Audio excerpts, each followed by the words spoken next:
নমস্কার, আমি তরুণ ঘোষ। বাংলাদেশের রাজধানী ঢাকা জুড়ে ফের অশান্তি। এবার অশান্তি হচ্ছে ছাত্রদের মধ্যে।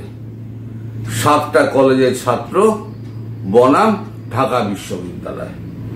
7টা কলেজের যে ছাত্র আছে তাদের যে দাবি, সে মূলত দাবি সেটা হচ্ছে 5টা দাবি আছে।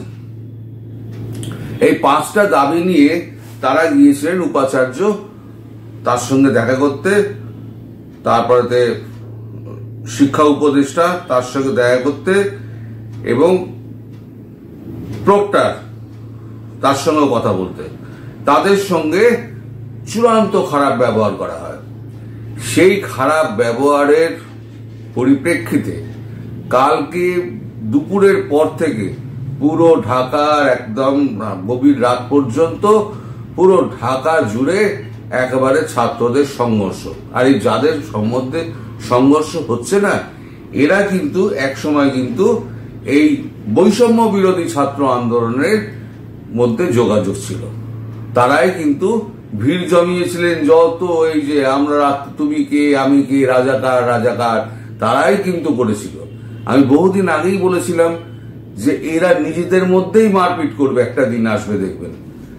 সেখানে এই ছাত্রদের সামলাতে গিয়ে হাসনাত আব্দুল্লাহ, যিনি ল্যাংবোটা সমন্বয়ক, তিনি কালকে হেনস্থা হয়েছেন।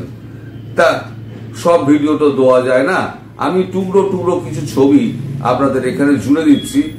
ছবি অনেক কিছু বলে দেয়, আমার মুখের কথার থেকে ছবি কিন্তু অনেক কিছু বলে দেয়। আচ্ছা, প্রথমে বলে দিই ওদের কি কি দাবি।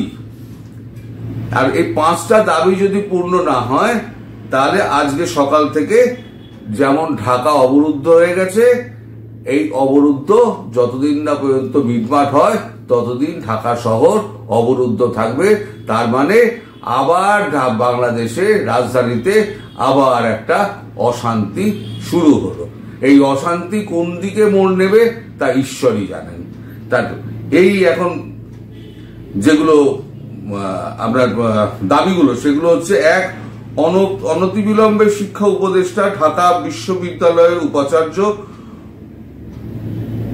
সহ উপাচার্য ও প্রক্টরের পদত্যাগ, স্বরাষ্ট্র উপদেষ্টা, ডিএমপি কমিশনার ও নিউ মার্কেট থানার ওসির পদত্যাগ, 7 কলেজের অন্তর্ভুক্তি বাতিল করে কলেজগুলোকে পৃথক করে 7টি স্বায়ত্তশাসিত বিশ্ববিদ্যালয় ঘোষণা, আহত সকল শিক্ষার্থীর বিনামূল্যে সর্বোচ্চ চিকিৎসা নিশ্চিতকরণ, ঢাকা বিশ্ববিদ্যালয়কে বরাদ্দকৃত ঢাকা কলেজের জমি ফেরত দিতে হবে। এইগুলো তাদের দাবি। তারা লিখছে, আমরা যতদূর জেনেছি আমাদের 2জন শিক্ষার্থী নিহত হয়েছেন, প্রায় শতাধিক শিক্ষার্থী আহত হয়েছেন এবং এর মধ্যে 20 জনের অবস্থা গুরুতর। আমাদের সাথে অংশ নেওয়া ইডেন কলেজ এবং বদরুন্নেসা কলেজের 3 শিক্ষার্থী নিখোঁজ রয়েছেন। এই 2জন শিক্ষার্থী নিহত হয়েছেন, এর কিন্তু এখনো পর্যন্ত কোনো সরকারিভাবে কোনো রকম পাওয়া যায়নি, আপনার নিশ্চিতকরণ পাওয়া যায়নি, বা নিশ্চিত হয় সরকারিভাবে কিছু বলা হয়নি যে এরা নিহত হয়েছেন, বা কোনো সোশ্যাল মিডিয়াও দেখাচ্ছে না। তবে এই সরকার এখন আবার একটা বিপদের মধ্যে পড়ল। এই সরকারের অবস্থা কিন্তু খুব খারাপ। এই সরকার নিজেই বুঝতে পারছে যে দীর্ঘদিন আর এই ক্ষমতায় টিকে থাকা যাবে না, এবার ছেড়ে ছুড়ে দিয়ে পালাতে হবে।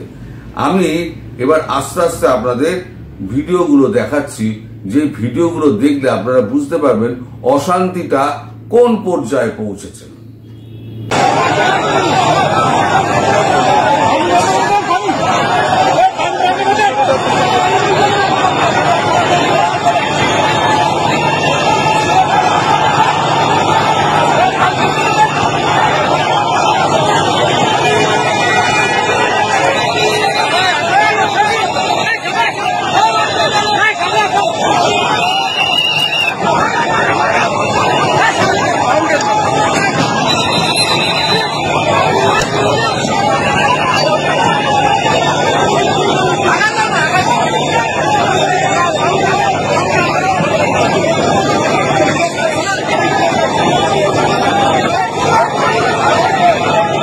এতে গেলে এদিকে ছাত্রদের অবস্থা।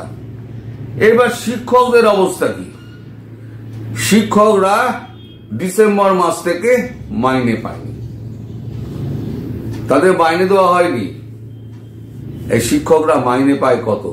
12,000 থেকে 22,000 24,000 অব্দি ওদের হচ্ছে ওনাদের মাইনে। এ তো শিক্ষার অপমান। যারা শিক্ষক, যারা দেশকে তৈরি করে, ছাত্র তৈরি করে দেশকে এগিয়ে নিয়ে যাওয়ার জন্য, তাদের যদি অবমূল্যায়ন হয় তাহলে পরে দেশ এগোবে কি করে আমি জানি না। এখন যা অবস্থা, 25% চিটিংবাজিটা দেখুন, 25% ডিসেম্বরের মাইনে দিয়েছে। আরো বলছে 15% তোমাদের দিয়ে দেওয়া হয়েছে, কম্পিউটারে শো করছে কিন্তু অ্যাকাউন্টে শো করছে না। এটা অদ্ভুত ব্যবস্থা। সরকারিভাবে বলে যাচ্ছে আমরা 40% দিয়ে দিয়েছি, কিন্তু আদৌ 40% তার হাতে পায়নি, তার 25% হাতে পেয়েছে, আর 15% কম্পিউটারে শো করছে, যেটা অ্যাকাউন্টে শো করছে না। এই দ্রব্যমূল্য অবস্থা। তারপরে যদি তারা মাইনে না পায়, তারা এখন রাস্তায় নেমেছেন। রাস্তায় নামার পর এই মাদ্রাসা এবং শিক্ষক যারা আছে তাদেরকে নৃশংসভাবে লাঠি পেটা করা হয়েছে। লাঠি পিটিয়ে বেশ কয়েকজন শিক্ষককে আহত করে তাদেরকে সোজা হসপিটালে পাঠিয়ে দেওয়া হয়েছে। এইটা হচ্ছে আমাদের শান্তি পুরস্কার প্রাপ্ত, নোবেল প্রাপ্ত ইউনূস সরকারের এটা হচ্ছে ব্যভিচার। এবার আপনারা বলবেন যে ইউনূস সরকার আর কতদিন টিকবে? আমি বলছি খুব বেশি দিন টিকবে না। আজকে ইউএস প্রেসিডেন্ট তার টুইটার এক্স হ্যান্ডেলে একটা হুমকি দিয়েছেন।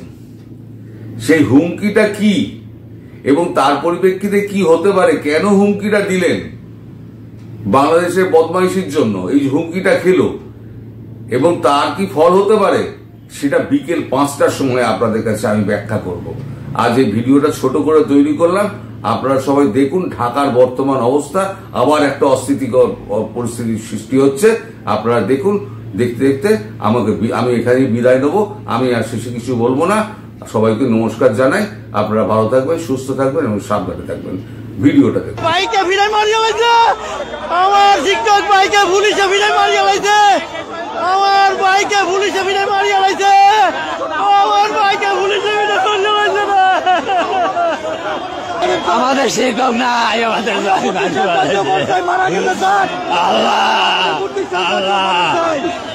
আইন শৃঙ্খলা পুলিশের লাঠিচার্জে কিন্তু অনেকে আহত হয়েছেন এবং আইন শৃঙ্খলা রক্ষাকারী বাহিনীর সদস্যরা তৎপর রয়েছে। আইন শৃঙ্খলা আমরা দেখছি পুলিশ কিন্তু এই মুহূর্তে লাঠিচার্জ করছে, সেই বিষয়টি কিন্তু লক্ষ্য করা যাচ্ছে। দর্শক নিক্ষেপ সেটি কিন্তু এই মুহূর্তে রয়েছে।